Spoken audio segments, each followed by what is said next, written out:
मैं चंद्रकांता आज आपको कक्षा 7वीं से हिंदी में जो महाभारत कथा है उस पुस्तक में से पाठ नंबर 20 यक्ष प्रश्न ये समझा रही हूँ। इससे पहले पाठ नंबर जो 19 था यानी इससे पहले की वीडियो में मैंने आपको उस मायावी सरोवर के बारे में बताया था जहाँ पर जाकर के चारों भाई यानी नकुल, सहदेव, अर्जुन और भीम चारों भाइयों ने वहाँ से जल पिया था और जल पी करके वो बेहोश होकर के गिर गए थे।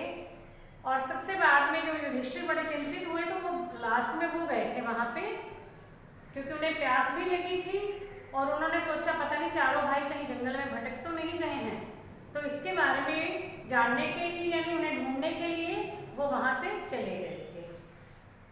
तो अब जो है आगे क्या हुआ उसके बारे में आपको जो इस लेसन में से बताएंगे। अब युधिष्ठिर का सरोवर के पास जाना। जब युधिष्ठिर अब उनका पता लगाने के लिए अपने चारों भाइयों को देखने के लिए उसी तालाब के पास जा पहुंचे जिसका जल पी करके उसके चारों भाई मृत से पड़े हुए थे। यह देखा तो युधिष्ठिर बड़े परेशान हो गए और वो दुखी होकर के रोने लगे। कुछ देर विलाप करने के बाद, कुछ देर दुखी होने के बाद युधिष्ठिर ने जरा ध्यान से अपने भाइयों के शरीर को देखा और अपने आप से कहने लगे यह तो कोई माया जाल सा लगता है, यानी कि कोई जैसे जादू सा होता है ना उस तरह से लग रहा है। अब यहाँ आसपास किसी के पाँव के निशान भी नहीं है। मैं सोचूं कि कोई होगा और उसने ऐसा किया होगा, ऐसा भी कुछ नहीं है। तो उनके मन में ये बात आई कहीं दुर्योधन ने कोई षड्यंत्र ना रच दिया हो, यानी पानी में विष मिला दिया होगा। तो आके जैसे ही इन्होंने पानी पिया और ये चारों जो हैं मृत से होकर के पड़े हैं, यानी बेहोश होकर के गिर गए हैं। ये सोचते सोचते युधिष्ठिर जो है उन्होंने सोचा मैं भी पहले पानी पी लेता हूँ, पानी पीने के बाद फिर देखता हूँ कि क्या किया जाए, प्यास तो लगी थी। तो वो भी जो है पानी पीने के लिए तालाब में उतरने लगे। इतने में यक्ष की आवाज़ आई। अब युधिष्ठिर को समझ में आ गई ये सब कुछ जो है उसी यक्ष का ही किया धरा है। अब जो है उसने युधिष्ठिर ने यक्ष की बात मान ली। यक्ष ने क्या कहा था कि पहले आपको मेरे प्रश्नों का उत्तर देना होगा, उसके बाद तालाब से पानी पी सकते हो। चारों भाइयों ने तो बात नहीं मानी थी लेकिन युधिष्ठिर ने बात मान ली। उन्होंने कहा ठीक है आप मुझसे प्रश्न पूछ सकते हैं। अब आप ध्यान से सुनोगे बच्चों, जैसे ही प्रश्न पूछेंगे ना यक्ष तो आपको वन वर्ड का ही आंसर है, एक शब्द में उत्तर दिया हुआ है, कहीं एक पंक्ति में दिया हुआ है, तो इस तरह से है। अब उसने क्या क्या प्रश्न पूछे देखो। मनुष्य का साथ कौन देता है, ये पहला प्रश्न उसने पूछा यक्ष ने युधिष्ठिर से। उत्तर क्या दिया। अब युधिष्ठिर उत्तर देते जाएंगे तो मैं बार बार आपको ये नहीं कहूँगी कि ये प्रश्न पूछा उसने ये उत्तर दिया, उसने ये प्रश्न पूछा। अब मैं सीधा प्रश्न और उत्तर बताते जाऊँगी। मनुष्य का साथ कौन देता है। धैर्य, यानी व्यक्ति को धीरज रखना चाहिए, किसी काम में जल्दबाजी नहीं करनी चाहिए और परेशान नहीं होना चाहिए। यदि वो ऐसा करता है तो हर काम में सफल हो जाता है। कौन सा शास्त्र यानी विद्या ऐसी है जिसका अध्ययन करके मनुष्य बुद्धिमान बन सकता है। तो कौन उत्तर है इसका कि कोई भी शास्त्र ऐसा नहीं है जिसका अध्ययन करके यानी जिसे पढ़ करके मनुष्य बुद्धिमान बन सकता है। वो कहते हैं सज्जन लोगों की संगति से ही मनुष्य बुद्धिमान बन सकता है। जो सज्जन व्यक्ति होते हैं ना उनके संग रहने से हमें बहुत सी ऐसे बातें सीखने को मिल जाती हैं, बहुत सी अच्छी बातें सीखने को मिलती हैं जिससे मतलब बुद्धि बढ़ती है, यानी हम बुद्धिमान बन सकते हैं। अब भूमि से भारी चीज क्या है, तो इसका उत्तर दिया संतान को कोख में धारण करने वाली माँ। भूमि से भारी चीज क्या है, अपनी संतान को कोख में धारण करने वाली माँ। अब आकाश से भी ऊंचा कौन है, पिता, ठीक है। और हवा से तेज चलने वाला कौन है, मन। अब मन हवा से तेज कैसे चलता है। मानो हम कहीं घूमने गए थे, कहीं किसी भी जगह पे, शिमला ले लो, मसूरी ले लो, कहीं और गए तो हम तो यहाँ बैठे हैं, यदि हम वहाँ के बारे में याद करेंगे ना तो एक सेकंड में मन वहाँ पहुँच जाता है हमारा, तो हमें वही सब दिखाई देने लगता है। हवा भी इतनी जल्दी से वहाँ नहीं पहुँच पाती है, तो मन जो है बहुत तेज दौड़ता है, हवा से भी तेज चलता है। घास से भी तुच्छ कौन सी चीज होती है, तुच्छ मैंने होता है छोटी, घास का तिनका बिल्कुल छोटा सा होता है, तो उस घास से भी तुच्छ चीज जो है वो कौन सी होती है? चिंता। ठीक है, चिंता व्यक्ति को कोई ऐसी बात हो जाती है, उसको सोचता रहता है, तो वो चिंता जो है बिल्कुल ऐसे बना के रख देती है बंदे को। विदेश जाने वाले का कौन साथी होता है? यानी विद्या।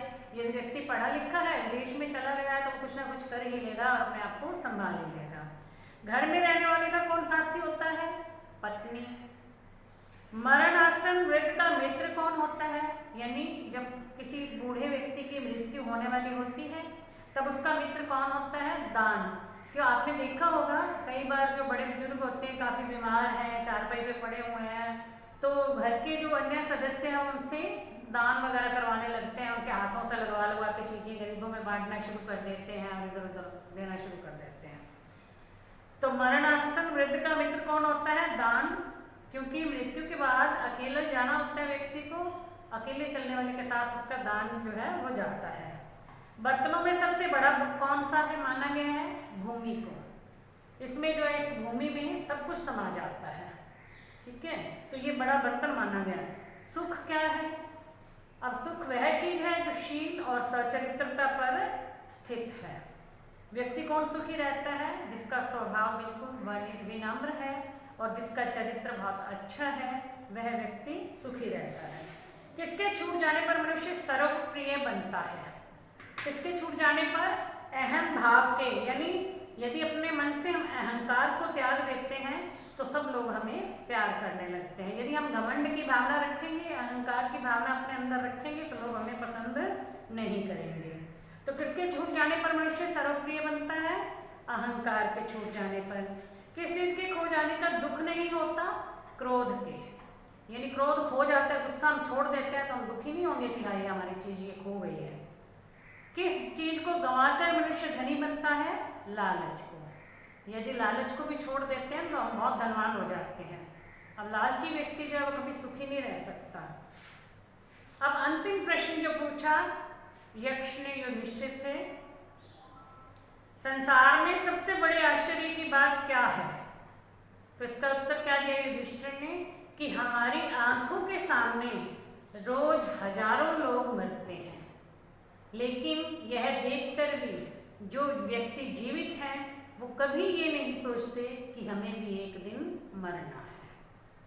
ठीक है, ये ना इसमें दिया, हर रोज आंखों के सामने कितने ही प्राणियों को मृत्यु के मुंह में जाते देखकर भी बचे हुए प्राणी तो यह चाहते कि हम अमर रहें, यही महान आश्चर्य की बात है। यानी इसकी भाषा का आसान कि हमारी आंखों के सामने कितने ही प्राणी रोज मृत्यु को प्राप्त होते हैं, लेकिन जीवित व्यक्ति कभी यह नहीं सोचता कि उसे भी एक दिन मरना है। अब चाहे व्यक्ति कितना भी बूढ़ा हो, कितना भी बीमार हो, लेकिन उसके मन में ये नहीं आता कि मेरी भी मृत्यु हो जाएगी। वो ये सोचता है कि मेरा भी इलाज करवाओ, मुझे वहाँ दिखाने के लिए ले जाओ, इस डॉक्टर के पास ले जाओ, यानी मुझे ठीक होना है। तो कोई भी व्यक्ति जो है ये नहीं चाहता। तो ये बड़े आश्चर्य की बात है। इस प्रकार से यक्ष ने और भी बहुत से प्रश्न किए, तो सबके उत्तर जो ठीक ठीक दे दिए थे युधिष्ठिर ने। अब यक्ष बोला कि राजन, तुमने जो मेरे सभी प्रश्नों के उत्तर सही दिए हैं, अब तुम चाहो तो मैं तुम्हारे एक भाई को जीवित कर सकता हूँ, तुम बताओ भी किससे जीवित करना है। अब युधिष्ठिर ने सोचा भी किससे जीवित कराऊं, फिर उसके मन में आई चलो नकुल को जीवित करने के लिए कह देता हूँ। तो उसने यक्ष से कहा कि मेरे छोटे भाई नकुल को जीवित कर दो। तब यक्ष ने कहा कि तुम जो है इतने बलशाली भीम को छोड़ के, अर्जुन को छोड़ के नकुल को क्यों जीवित करवाना चाहते हो? तब युधिष्ठिर ने क्या उत्तर दिया कि मैं माँ कुंती का एक पुत्र तो मैं जीवित हूँ, और माद्री के दोनों पुत्रों में से यानी नकुल और सहदेव में से भी एक जीवित हो जाएगा तो दोनों का हिसाब बराबर हो जाएगा।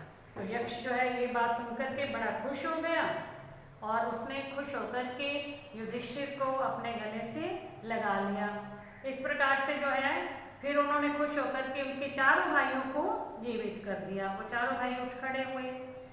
अब 12 वर्ष की जो वनवास की अवधि थी वो पूरी होने वाली थी, 1 वर्ष का अज्ञातवास करना था। तो उन्होंने कहा कि वह भी तुम्हारा बड़ा सफलतापूर्वक हो जाएगा, तुम्हें और तुम्हारे भाइयों को कोई पहचान नहीं सकेगा, तुम अपनी प्रतिज्ञा सफलता के साथ पूरी करोगे। इतना कहकर के धर्मदेव तो वहां से अंतर ध्यान हो गए, मतलब अंतर ध्यान होना यानी वहां से गायब हो गए। अब वनवास की जितनी भी कठिनाइयां थी उस समय में आई, उनको पांडवों ने धीरज के साथ झेल लिया था। अर्जुन इंद्रदेव से दिव्यास्त्र प्राप्त करके वापस आ गया था। भीमसेन ने भी सुगंधित फूलों वाला सरोवर जो था उसके पास पहुंचा था ना द्रौपदी के लिए फूल लेने के लिए, तो वहां से हनुमान से भेंट कर ली थी और उनका आलिंगन प्राप्त कर लिया था, यानी उनके गले मिल लिया था। इससे जो है 10 गुना अधिक शक्तिशाली हो गया था। अब मायावी सरोवर के पास युधिष्ठिर ने स्वयं धर्मदेव के दर्शन कर लिए थे, उनसे गले मिलने का सौभाग्य प्राप्त कर लिया था। वनवास की अवधि पूरी होने पर युधिष्ठिर ने ब्राह्मणों की अनुमति लेकर उन्हें और अपने परिवार के अन्य लोगों से कहा कि वे नगर लौट जाएं, और खबर उड़ गई कि पांडव हम लोगों को आधी रात में सोया हुआ छोड़ करके न जाने कहाँ चले गए हैं। यह सुनकर के लोगों को बड़ा दुख हुआ और इधर पांडव वन में एकांत स्थान में बैठ करके आगे के कार्यक्रम के बारे में सोच विचार करने लगे, यानी जो 1 साल हमें जो है अब रहना है, अज्ञातवास में रहना है, तो उसे कैसे करें। तो उन्होंने कहा, युधिष्ठिर ने, अर्जुन बताओ ये 13वां वर्ष किस देश में और कैसे बिताया जाए। अर्जुन ने जवाब दिया, महाराज इसमें संदेह नहीं है कि 12 महीने बड़ी सुगमता के साथ इस प्रकार बिता सकेंगे जिसमें किसी को भी हमारा असली परिचय प्राप्त नहीं होगा। अच्छा यही होगा कि हम सब एक साथ रहें। कौरवों के देश के आसपास पंचाल, मत्स्य, वैदेही, दशान, शूरसेन, मगध आदि कितने ही देश हैं। इसमें से आप जिसे पसंद करते हैं वहीं जाकर हम रह जाएंगे। और यदि पूछा जाए तो मैं तो ये कहूँगा कि मत्स्य देश में जाकर रहना ठीक होगा, क्योंकि वहाँ के राजा विराट हैं। विराट नगर जो बहुत ही सुंदर और समृद्ध है। मेरी तो यही राय है कि हम वहाँ जाकर के रहें, बाकी जैसा आपको ठीक लगता है वो आप सोचो। युधिष्ठिर ने कहा, मत्स्याधिपति राजा विराट बड़े शक्ति संपन्न भी हैं, यानी वहाँ के राजा विराट हैं, उन बहुत शक्तिशाली हैं और दुर्योधन की बातों में भी नहीं आएंगे। तो इसलिए यानी दुर्योधन भी यदि चाहे तो कोई दुर्योधन उनसे कुछ पूछे और वो बता दे पांडवों के बारे में, ऐसा नहीं होगा। तो इसलिए जो है हम राजा विराट के यहाँ पर 1 वर्ष जो अज्ञातवास का बिता सकते हैं, वहाँ छिप करके रहेंगे, भेष बदल के रहेंगे, किसी को पता भी नहीं चलेगा। तो बच्चों आपको ये लेसन समझ में आ गया होगा। इसमें से प्रश्न बनाने आपको कोई मुश्किल भी नहीं होंगे, प्रश्न ही पूछे हैं सारे। यक्ष ने प्रश्न पूछे हैं, युधिष्ठिर ने उनका उत्तर दिया है। तो आप ये जितने भी प्रश्न और उत्तर यहाँ दिए गए हैं इसको आप अपनी नोटबुक में कर लेना। Thank you.